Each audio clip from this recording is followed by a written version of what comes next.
ഇറാന്റെ തിരിച്ചടികൾക്ക് കൃത്യത നൽകുന്ന റഷ്യയുടെ സാങ്കേതിക മികവിന് മുന്നിൽ വീണ്ടും വീണ്ടും തോൽക്കുന്ന അമേരിക്ക. ഇക്കാര്യം ഒടുവിൽ ട്രംപ് ഭരണകൂടം തന്നെ സമ്മതിക്കുകയാണ്.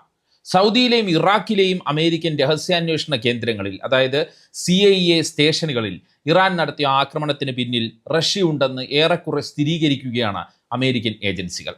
അതീവ സുരക്ഷിതമായ CIA കേന്ദ്രങ്ങളിൽ ഇറാൻ എങ്ങനെ ഡ്രോൺ ആക്രമണം നടത്തി എന്നതാണ് അമേരിക്കൻ കേന്ദ്രങ്ങളെ ഞെട്ടിച്ചത്. ഇത് റഷ്യയുടെ വിപുലമായ സാങ്കേതിക പിന്തുണയില്ലാതെ നടക്കില്ല എന്നാണ് അമേരിക്കൻ ഏജൻസികൾ എത്തിയിരിക്കുന്ന നിഗമനം. റഷ്യ നൽകിയ വമ്പൻ സാങ്കേതിക വിദ്യയിലൂടെയാണ് ഇറാൻ ഈ ആക്രമണം നടത്തിയത് എന്നാണ് സ്വതന്ത്ര നിരീക്ഷകർ നേരത്തെ തന്നെ സ്ഥിരീകരിച്ചത്. ജോർദാനിൽ 3 അമേരിക്കൻ സൈനികർ കൊല്ലപ്പെട്ട ഇറാന്റെ പ്രത്യാക്രമണത്തിന് പിന്നിലും റഷ്യൻ സാങ്കേതിക മികവുണ്ട് എന്നും അമേരിക്കൻ ഏജൻസികൾ സംശയിക്കുന്നുണ്ട്.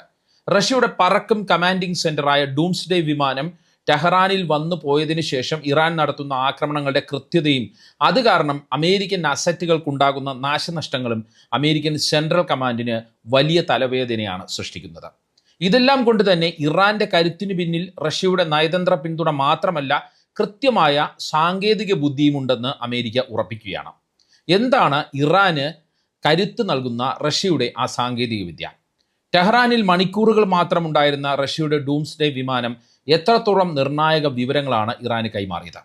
ഇക്കാര്യങ്ങൾ വിശദമായി പരിശോധിക്കാനാണ് ഈ വീഡിയോയുമായി വന്നത്. വാർത്തകളുടെ ഉള്ളറിയാം.